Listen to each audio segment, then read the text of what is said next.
Hello everyone, আশা করি তোমরা সবাই কেমন আছো। আমিও ভালো আছি, তোমরাও নিশ্চয়ই অনেক ভালো আছো। ইয়াস ব্লগে তোমাদের অনেক স্বাগত। দেখো, আজ বাড়িতে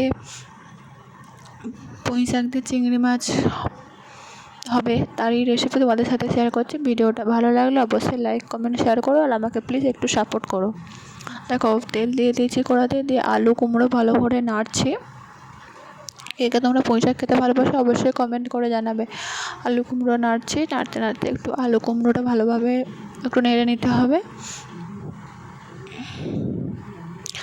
ভিডিওটা তোমরা দেখতে থাকো।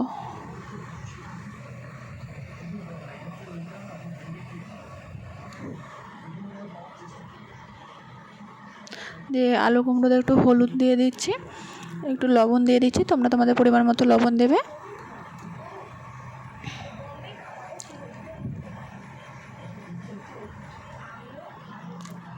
আর একটু আমি 5 ফোড়নটা দিতে ভুলে গেছিলাম, তাই একটু আলু আর ইটা সরিয়ে একটু 5 ফোড়ন আর শুকনো লঙ্কা দিয়ে দেবো।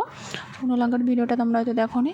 শুকনো লঙ্কা একটা ফোড়ন আর 5 ফোড়ন দিয়ে দিয়েছি। দিয়ে ভালোভাবে নাড়ার পর পুঁই ডাঁটাগুলো দিয়ে দিচ্ছি, দিয়ে ডাঁটাগুলো নিয়ে আবার ভালো করে একটু নাড়ছে।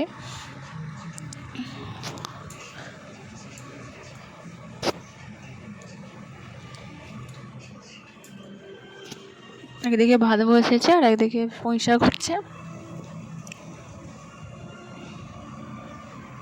পুঁই শাকটা ভালোভাবে প্রায় নাড়াই হয়ে এসেছে। দেখো, লাল লাল করে ভেজে নিয়েছি, মানে ভাজতে ভাজতে কুমড়ো আলু সেদ্ধ হয়ে গেছে।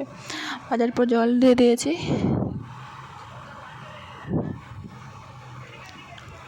দিয়ে জল ঢেলে দিয়েছি, দিয়ে একটু মিষ্টি দিয়ে দিয়েছি।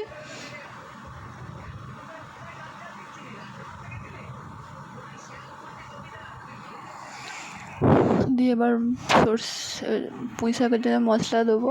সর্ষে আর জিরে বাড়ছে,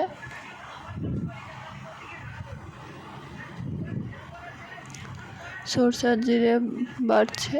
তোমরা তোমার সর্ষেটাও দিতে পারো, বা সর্ষে জিরে দিলে একটু স্বাদটা ভালো হয়। সর্ষে আর জিরে দেওয়া হবে।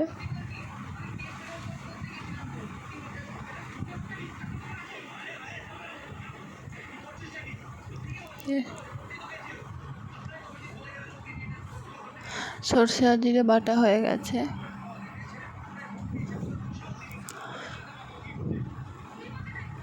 দিয়ে এবার চিংড়ি মাছটা ভাজবে বলে চিংড়ি মাছে হলুদ আর লবণ তো মাখানোই ছিল, শুধু হলুদটা মাখানো হচ্ছে। এবার কড়াতে তেল দিয়ে দিচ্ছি, দিয়ে চিংড়ি মাছগুলো ভেজে নেব।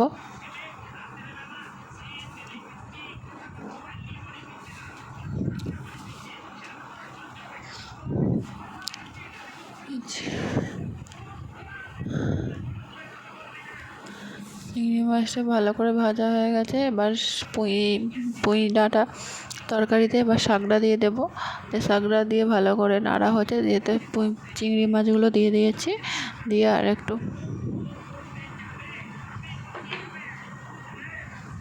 চিংড়ি মাছ দিয়ে ভালো করে একটু নাড়ছি।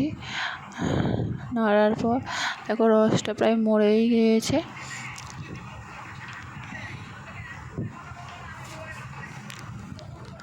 দেওয়ার পর এবার সর্ষে আর জিরের বাটাটাকে মিশিয়ে দিচ্ছি। রসটা প্রায় মরেই আসছে।